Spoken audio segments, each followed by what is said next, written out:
Good afternoon, dear students. Now I am going to explain you about the steps to be followed in export procedure. Whenever the companies are exporting the goods or services to the other country, there are a particular steps to be followed according to the rules and regulations and law of our country. So let's see what are those steps to be followed.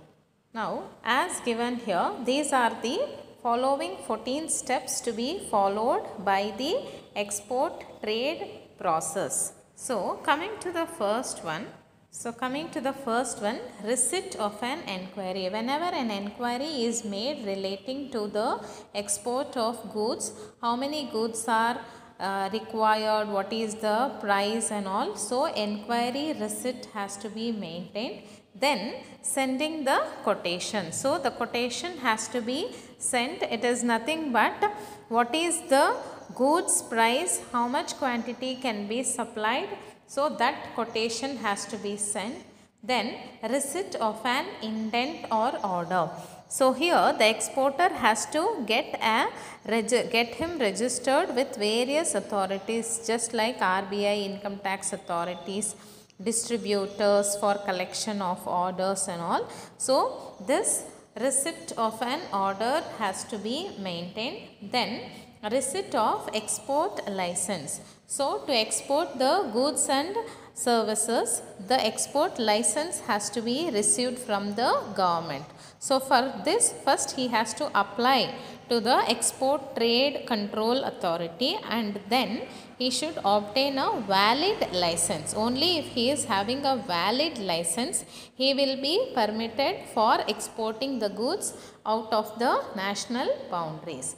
Coming to the next one, conducting an enquiry about credit. See whether the person is paying the cash or whether he is paying on credit. So, all these enquiry has to be made. Okay.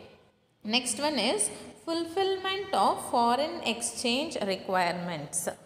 It is nothing but the exporter has to undergo certain foreign exchange formalities which are laid down under the exchange control regulations. Now, according to FERA means Foreign Exchange Regulation Act. So, according to this act, every exporter has to furnish a declaration form which is prescribed for this purpose.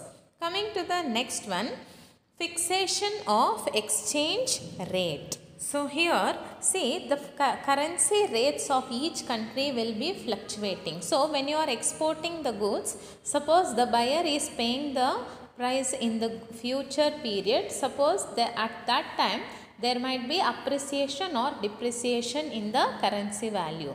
So, what happens? It creates a misunderstanding between the buyer and the seller. So, to avoid this confusion or misunderstanding, the exchange rate between the two parties has to be fixed initially. Next one, preparation for export. Now, once the exchange rate is fixed, all the rules and regulation is fulfilled and you have received the export license, now you are going to prepare yourself to execute the order, that is to export the goods. So, that is nothing but packing, marking, arranging the shipment, inspection of the goods, securing insurance policy, obtaining a suitable marine insurance, appointing a forwarding agent. All these preparation for exporting the goods has to be done.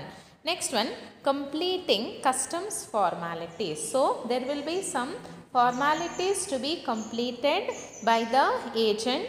So, that has to be completed. It is nothing but they have to disclose all the details of the goods, their nature, size, quantity, weight, and forwarding these copies on the dock challenge to the shipper and as well as the buyer, and one copy has to be kept with the seller also.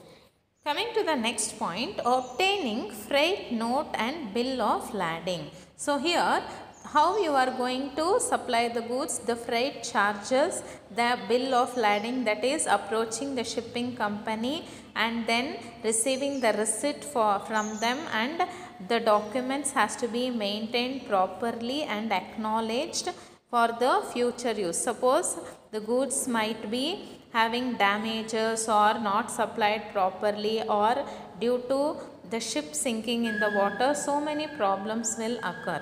So due to this, the documents called bill of lading has to be maintained properly. Next one, insurance of goods. This is very important. The insurance from the marine people has to be received. Then preparation of necessary documents. The documents which is required for exporting the goods, such as the number of goods, the quality, size, price, how the exchange of goods are done, how the payment is received, all these necessary documents has to be prepared. Then securing payments from importers. So the payment has to be received from the importer, that is nothing but the purchaser. How he is paying, whether he is paying in the form of cash or online transfer, he will be paying after receiving the goods or before receiving the goods. All these formalities has to be completed, and you should see that your payment is secured. He will pay you surely, you have to confirm that. Then claiming incentives from the government. Suppose if the goods are sinked in the water or something happens for the goods, the incentives can be claimed from the government.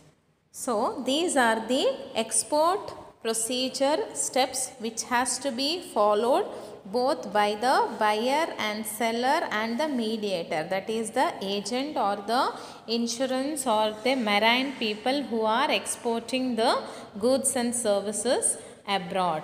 So I hope all of you have understood all these 14 points.